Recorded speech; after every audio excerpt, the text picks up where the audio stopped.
He cannot be seen to be weak in any way whatsoever. And if it means denying the reality of a deadly disease, or if it means diminishing the extent to which this disease is dangerous, then he will do that.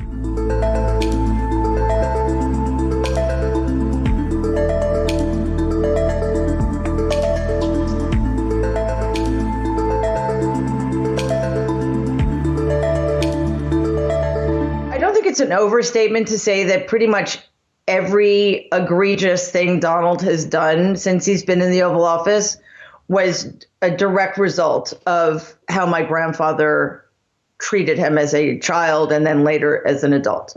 He has no impulse control. He's deeply selfish. He is always going to put his self-interest above anybody else's, including the citizens of the country that he's supposed to be leading. The person at the head of the American government has traditionally been considered the most powerful person on the planet. So you put those things together, the power inherent in the office and his very severe psychopathologies, and you get somebody who's incredibly dangerous, not just to his country, but to the entire planet.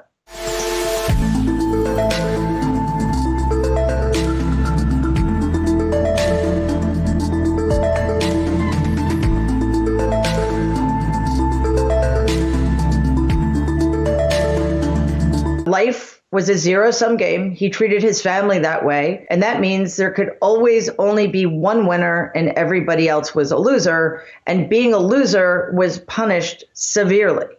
So it was sort of this win-at-all-cost mentality that meant that even if you knew what the rules were, they didn't apply to you. Because if it was good for you, if it benefited you somehow, it couldn't possibly be wrong. This is the way Donald approaches everything.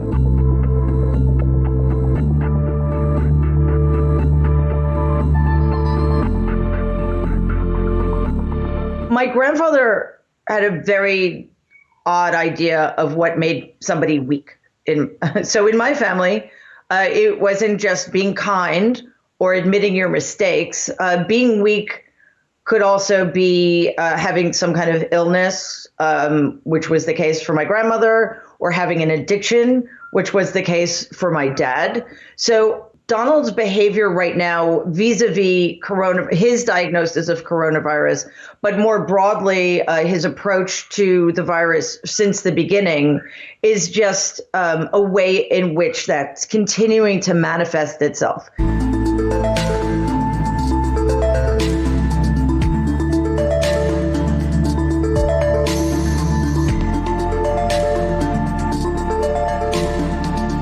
One of the greatest scams ever perpetrated on the American people was convincing a large portion of them that Donald cared about working people. That is a lie.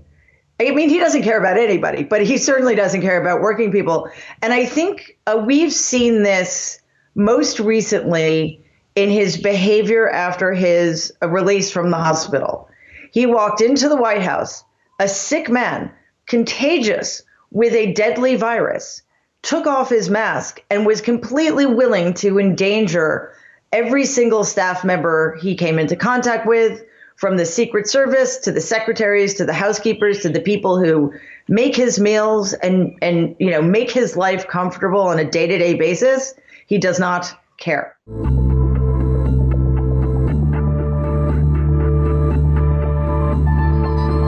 I decided to write this book when I did, because I was deeply worried that he was going to continue to get away with everything he's been getting away with.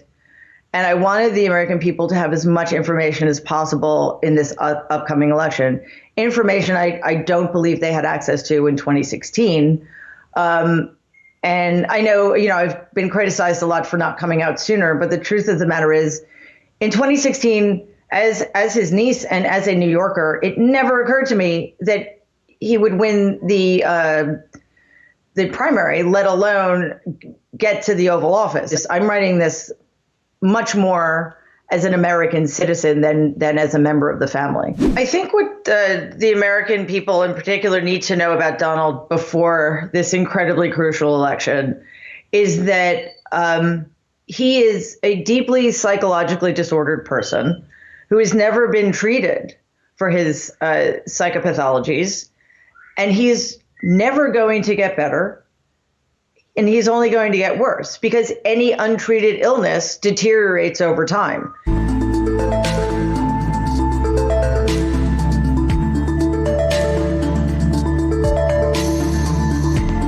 He's going to find that unacceptable.